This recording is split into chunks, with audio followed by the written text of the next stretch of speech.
goodness. A hot dog gets lost on a log in the fog. Sob, sob. Have y'all seen that short video? I'll include it up here at the top and also down below in the comments. You have to check out that video. It's a comedy sketch that I did that has a whole bunch of read aloud mistakes, and your goal is to find out how many read aloud mistakes can you find in that video. Well, today I'm actually going to kind of be popping your bubble, because today I'm actually going to be giving you my top 7 read aloud mistakes that I see so many parents and teachers doing.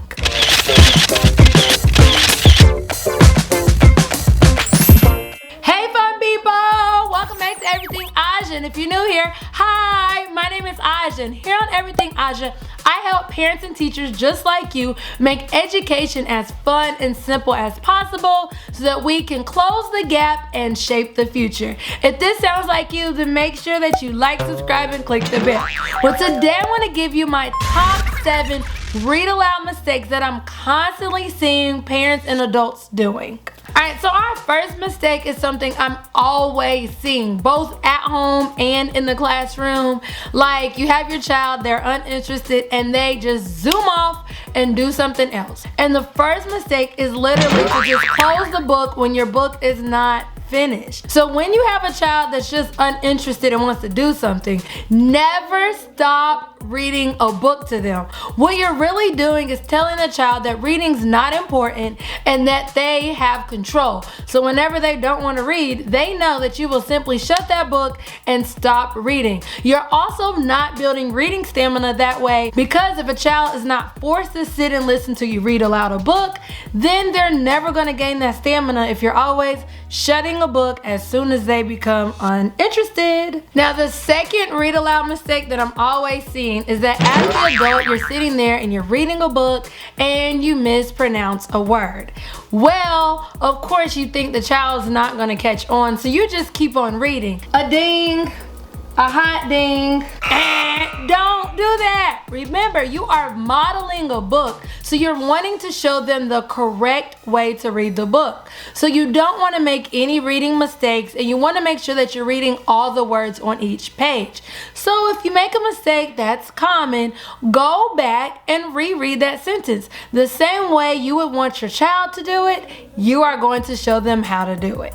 Now, the third read aloud mistake I'm always seeing is that you're not making read alouds interactive. Remember, in order to really develop a love for reading, you want kids to feel like reading is exciting, and that means your read alouds must be interactive. The fourth mistake that I'm always seeing parents and teachers doing is that you stop reading aloud when kids are a certain age.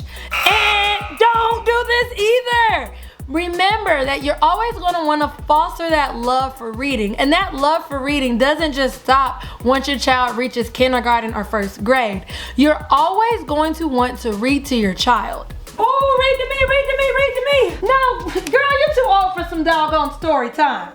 Oh man. Let's just go with this analogy, y'all. Changing a tire. Imagine only seeing a tire being changed back when you are a little kid. So the last time you've ever seen a tire being changed that was flat was when you were like 5 years old.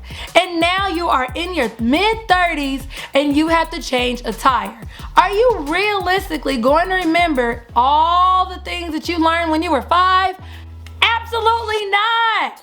So you're going to constantly want to see somebody change the tire in order for you to really hone in and learn that new skill. Well, that's exactly how reading is. It's like riding a bike. The more practice you have seeing it, the more practice you have doing it, the better you will get at it. The fifth mistake I'm constantly seeing parents and teachers doing is they read independent readers to their children as an actual read aloud. You're not supposed to do this. Remember, an independent reader is a book that is supposed to be read independently by a child. So that means that book is intentionally made with either short vowels or long vowels, and these type of books simply have really short sentences because they are for emergent readers and kids that are just starting to read certain sounds and certain words. So you wouldn't necessarily use this book for read aloud purposes. This book is to be used for your child to read, and you can read along with them, but don't read this book to them. And that brings me to my next mistake that I'm constantly seeing is not choosing books that are on the right level. So in addition to choosing the independent readers, another common mistake is that I see people choosing books that are way too long. Remember, a part of read-alouds is to really help develop reading stamina with kids. So if you choose a book that's way too long, 9 times out of 10, a child will not sit there all the way to the end, and then you're wondering why your child isn't engaged and why your child just up and walked off and started playing with their Minnie Mouse stuffed animal. It's because you're reading a book that is not meant to be read aloud. So if you have a really big, long book that you're wanting to read to your child, then go ahead and read it in smaller sections.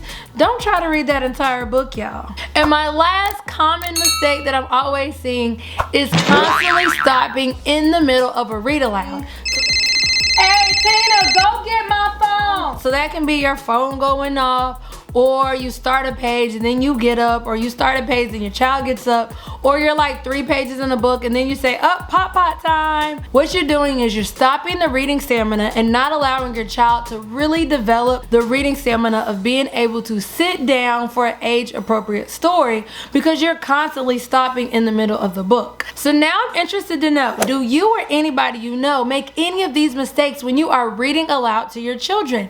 Let me know that down below in the comments. I would love to interact with you. And if you want even more tips on how to prepare children for success in reading, then go ahead and download my free ebook. The link is down below in the description. If you're new to this channel, introduce yourself down below in the comments. And if you're wanting even more reading tips, then go ahead and check out this entire video. And like I stated earlier, if you haven't checked out this comedy video, make sure you check it out.